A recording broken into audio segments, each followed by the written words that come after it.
सत श्री अकाल, आदाब, नमस्ते। मैं सिमरनदीप और आप सारे दर्शकों का प्रो भारत न्यूज में स्वागत करती हूं। दर्शकों, एक बड़ी खबर जो है वो कठुआ जिला से निकलकर सामने आ रही है। बताना चाहूंगी कि जम्मू कश्मीर के कठुआ जिले के एक दूरस्थल जंगल क्षेत्र में जो है वो मुठभेड़ स्थल के पास जो है वो आज एक पुलिस कर्मी का शव जो है ड्रोन की मदद से देखा गया है। अधिकारियों द्वारा ये बताया गया कि ये चौथा पुलिसकर्मी जो है वो इस मुठभेड़ में शहीद हुए हैं और जिनमें 3 आतंकियों के मारे जाने की भी पुष्टि जो है वो की गई है। दूसरे दिन भी जो है वो गोलाबारी और विस्फोटों की आवाजें जो है वो गूंजती रही हैं, क्योंकि सेना और सीआरपीएफ की सहायता से पुलिस ने जो है वो सुबह विभिन्न दिशाओं में जो है वो इलाकों में सुरक्षित करने के लिए जो अभियान जो है वो शुरू किया था। बताना चाहूंगी कि कल आतंकी जैश ए मोहम्मद के 3 संदिग्ध पाकिस्तानी आतंकियों को मारे जाने की भी पुष्टि जो है वो हुई है। वहीं 3 पुलिसकर्मी शहीद हो गए थे और 1 पुलिसकर्मी जो है वो लापता था। इस मुठभेड़ में 7 अन्य लोग जो है वो घायल हुए थे, जिनमें से एक deputy superintendent of police DSP भी जो है वो शामिल थे। बताना चाहूंगी कि अधिकारियों के अनुसार जो है वो सुरक्षा बलों ने शुक्रवार सुबह यानी कि आज सुबह जो है अभियान फिर से शुरू किया, जिसका प्राथमिक उद्देश्य जो है वो शहीद पुलिसकर्मियों के शवों को जो है वो बरामद करना था और लापता पुलिसकर्मियों की तलाश करना और किसी भी शेष खतरे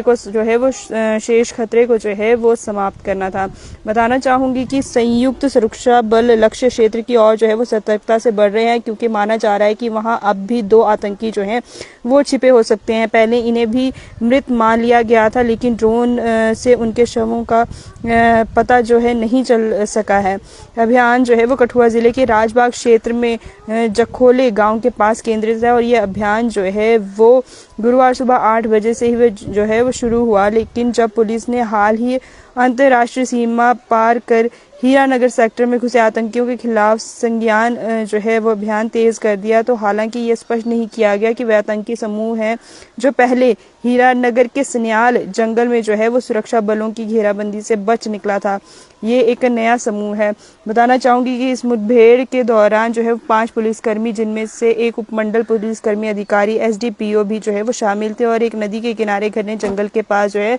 फंस गए थे। बताना चाहूंगी कि बाद में एसडीपीओ और जो डीएसपी रैंक के अधिकारी हैं वो गुरुवार देर शाम घायल अवस्था में निकाल लिया गया था और जबकि उनके 3 निजी सुरक्षा अधिकारी शहीद हो गए हैं। शुक्रवार सुबह एक और पुलिस कर्मी का जो शव है बेहद ही दुखी हृदय से बताना चाहूंगी कि शव भी जो है वो बरामद किया गया। इसके अलावा घायल एसडीपीओ सहित 3 अन्य पुलिसकर्मियों को जो है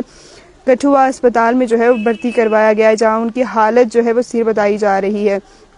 ये अभियान जो है वो 2 सेना के जवान भी इस अभियान में जो हैं वो घायल हुए हैं और इससे पहले रविवार शाम को हीरानगर सेक्टर के सन्याल गांव में भी अंतर्राष्ट्रीय सीमा के पास एक नर्सरी के अंदर एक बताना चाहूंगी कि आतंकियों की मौजूदगी की सूचना जो है वो मिली थी, जिसके बाद पुलिस ने, सेना ने, एसजी, बीएसएफ और सीआरपीएफ ने आधुनिक तकनीकों और निगरानी उपकरणों का उपयोग कर जो है वो तलाशी अभियान चलाया, लेकिन आतंकी घेराबंदी तोड़कर भागने में जो है वो कहीं ना कहीं सफल रहे। लेकिन जिस तरह से आप सभी जानते हैं कि कल जिस तरह से एक एनकाउंटर जो है वो चला था, जिसमें 3 जो आतंकी हैं उन्हें मार गिराया था। अब की जो बड़ी खबर निकलकर सामने आ रही है, जहां पर कल ये बड़ी खबर जो है सामने आ रही थी, जहां पर हमारे 3 पुलिसकर्मी जो हैं वो शहीद हो चुके थे, लेकिन 1 पुलिसकर्मी जो है वो कहीं ना कहीं लापता बताए जा रहे थे। आज सुबह से ये एनकाउंटर जो है वो वापस शुरू किया गया, जिसमें तकनीकी उपकरणों का सहायता जो है वो लेकर ड्रोन की मदद की सहायता से जो है उस पुलिसकर्मी के शव को जो है वो देखा गया है, जिससे ये जो है सूत्रों के अनुसार ये बताया जा रहा है, ऑफिशियल पुष्टि तो है इस बात की नहीं हुई, लेकिन सूत्रों के अनुसार ये बताया जा रहा है कि अभी भी एक जो हमारे पुलिसकर्मी हैं वो भी वीर गति को जो है वो प्राप्त कर चुके हैं। बताना चाहूंगी इस अभियान में शामिल सेना की राइजिंग स्टार कोर ने शहीदी पुलिसकर्मियों की बहादुरी की जो है वो सराहना की है।